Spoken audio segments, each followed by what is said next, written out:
Today, I was originally going to be talking about codependency in general, and then I started doing some research and I Googled it and I was looking up online the definitions, right? Because I already know what codependency is in general terms, like the dependency of someone else to um, kind of mitigate your emotional needs. But there's a lot more to it. And there's a lot of like specific things that if you are experiencing codependency, that you would feel like guilt or anxiety when you're doing something for yourself, or always trying to avoid conflict, needing approval from other people, things like that. So, codependency isn't just one thing, it's just a culmination of lots of things, and it can show up differently for different people. So as I was looking through this, I'm like, you know what, let's just focus on one of these things because there's 13 common signs of codependency.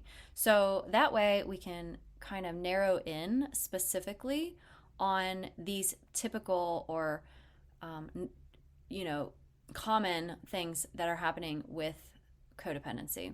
And the one that I really want to talk about here is a pattern of avoiding conflict. And the reason why I wanted to touch on this one was because I remember this for myself. I remember wanting to avoid conflict, and I know that a lot of people who have experienced emotional abuse of any kind typically shy away from this.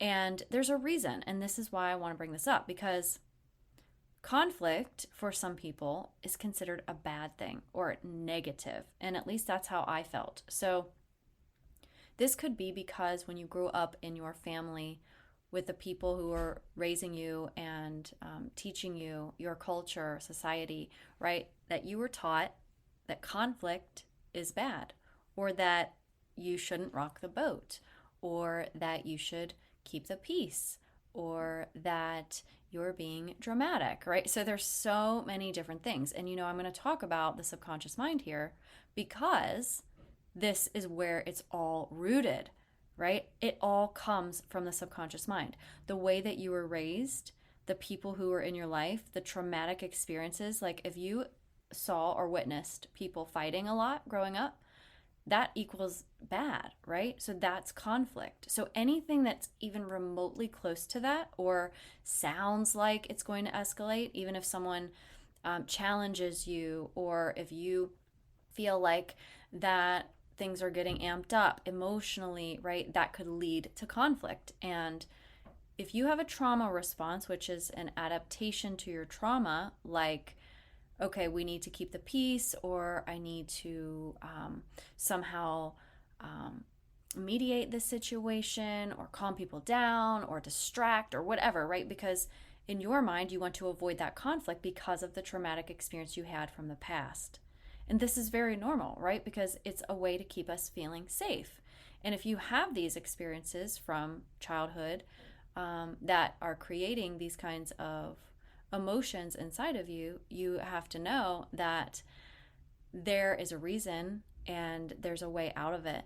So, I want to first talk about how avoiding conflict is just our way of keeping us feeling safe, right? Because conflict equals negativity, bad, it equals maybe abuse, it equals pain, suffering. It could be a lot for people. So, why do we want to start shifting this?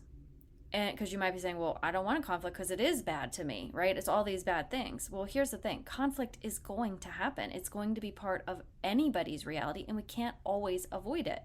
You may be in a work situation, you may be in a new relationship, there may be conflict with your neighbors or people at the store, whatever, right? So if you're constantly trying to avoid it, you're tiptoeing around everybody else.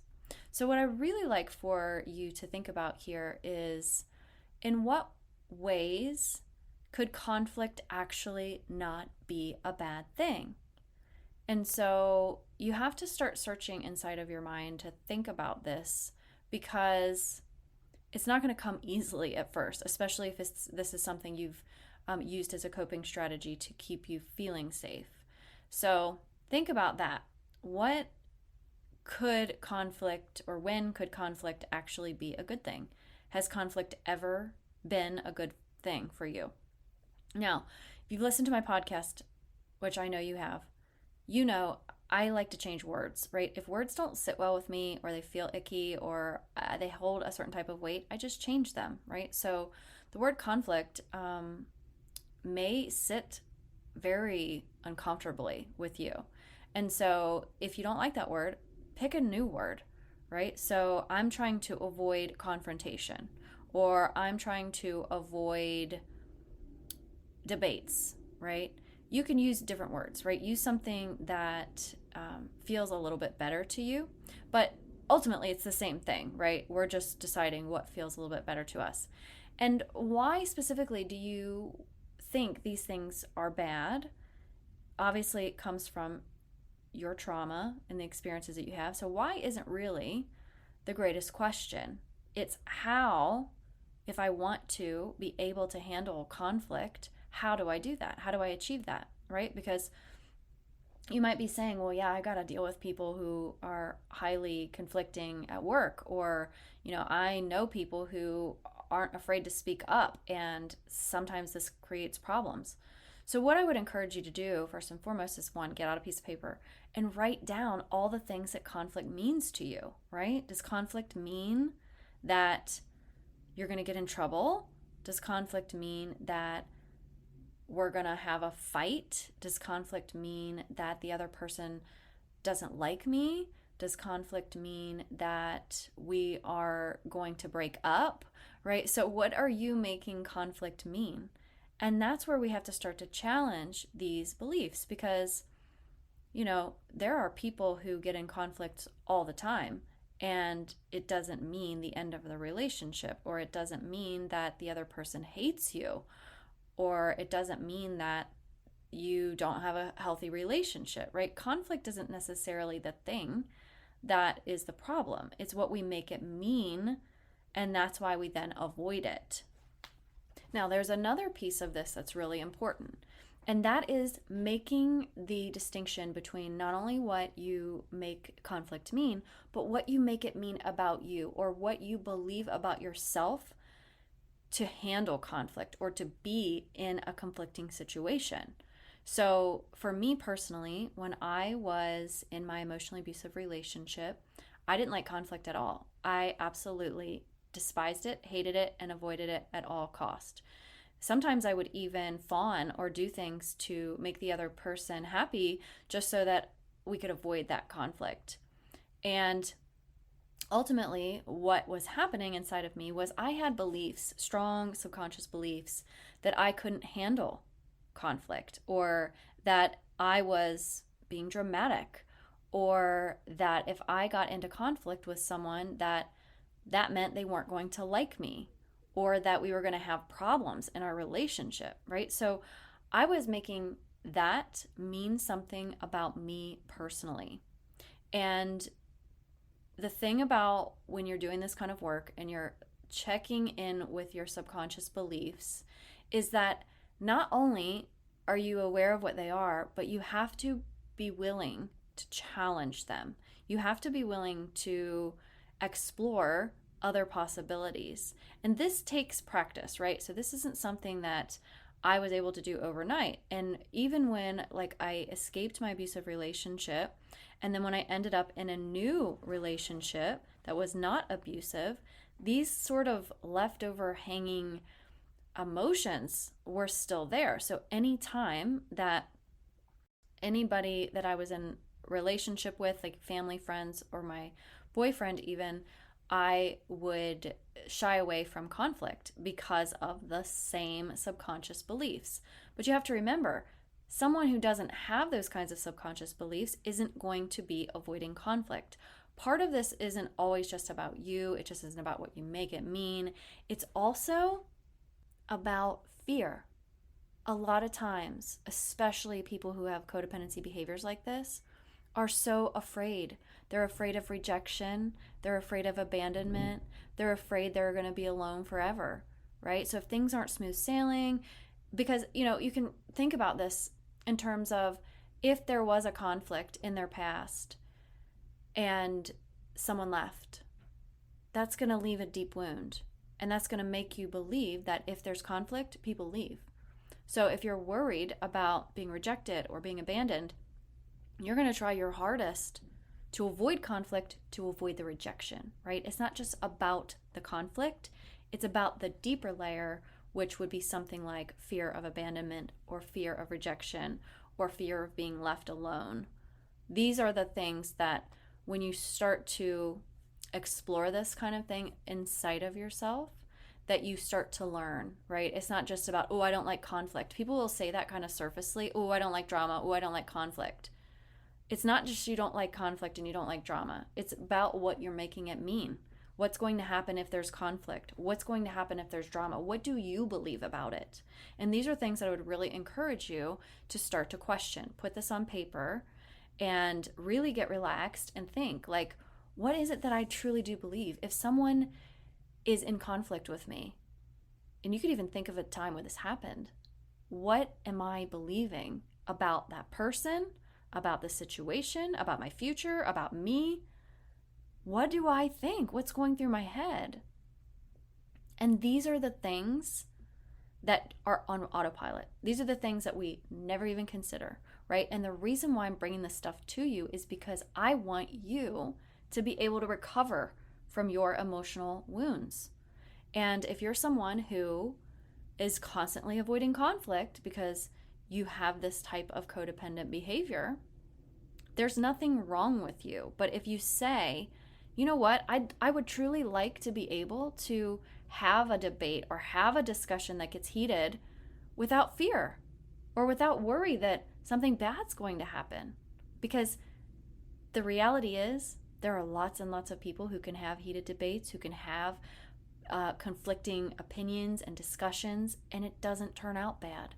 That people can be respectful in those kinds of situations. It just may be that you have this alternative belief that's been running the show, this alternative belief that conflict is something bad. So we have to start thinking of this in a little bit different way. So let's try to think about that. In what ways could conflict actually result in something good? Or could conflict actually be, is it possible that it could be a good thing in some cases, sometimes, ever, right? I mean, some people might say, yeah, it can absolutely increase understanding for people when you're able to express your thoughts and feelings and your viewpoints. And you're having this like active listening during conflict, you're going back and forth. And you may end up gaining a deeper understanding of each other through the conflict, right? Maybe you've even experienced something like that, where you're not necessarily in agreement, but you're understanding somebody's perspective more, even though it feels very conflicting. There's also that, we can possibly have problem solving when we're doing this, right? We have conflicting situations, but sometimes when we're doing that, it can result in some problem solving. Like, oh, I've had these kinds of discussions with my boyfriend, and a lot of times when we're hashing it out, it doesn't feel really good in the moment, but ultimately it's like we come to a resolution. We have a problem. Like, we're on the same team, right? You think of it like if you were in a meeting at work, and everybody's got different opinions about how this thing should be handled. And some people are running hot, some people are not running so hot, and people are expressing themselves. And, ultimately there's conflict, right? Because not everybody's going to agree. But the good news is, after hashing it out, you come up with a solution. So it's just as possible that conflict can actually result in something good. Another thing that you can do is start to consider where conflict, right? Because if you're saying conflict is bad and now we're shifting it to, well, maybe it's a good thing. Maybe we can problem solve, or, maybe we can understand each other better, right? But another thing that you can do is you can ask yourself specifically, when has there been a conflict in my life that actually benefited me, right? And I can think of times that that's happened for me specifically, right? Or maybe it benefited someone else. So you have to be willing to think of other possibilities. If you're like, nope, conflict is bad, it's bad, here's my line, I'm drawing it in the sand, I'm never going to move off of this hill, I will die on this hill, then of course you're not going to shift out of the codependent behavior of avoiding conflict because you think it's bad, so that means you're going to avoid it at all costs. But if you're like, you know what, conflict is a reality, it happens. So how do I then be okay with conflict, right? When it happens. And this is how. You have to ask yourself the hard questions. You have to explore these things on a deeper level. So again, if you want me to address something specific, please reach out to me on Instagram or Facebook so I can address it. I would love to help you with these things. I love talking about this stuff. It is my life's passion to be able to help people. And the brain is so absolutely fascinating to me. I just love thinking about it, talking about it, bringing this stuff to you guys so that you can work through this and help yourself on your emotional abuse recovery. And just as a reminder, I want to let you know that you can join the Radiate and Rise community of survivors after emotional abuse. And that is only $44 for the month of October. So if you want to join us, check the link in the show notes. We would love to have you in there. You will receive 2 group coaching calls, an hour each. And every single week, I'm putting healing content that is specifically designed to help you start your healing journey. So if you're somebody who's not ready for one-on-one yet, this is a great place to start because it will at least get you to where you can begin starting the healing process and doing the things and taking the action to move yourself forward. So check the link in the show notes and you can find that there. If you have any questions, always feel free to reach me on Instagram or Facebook, and I'll talk to you next week.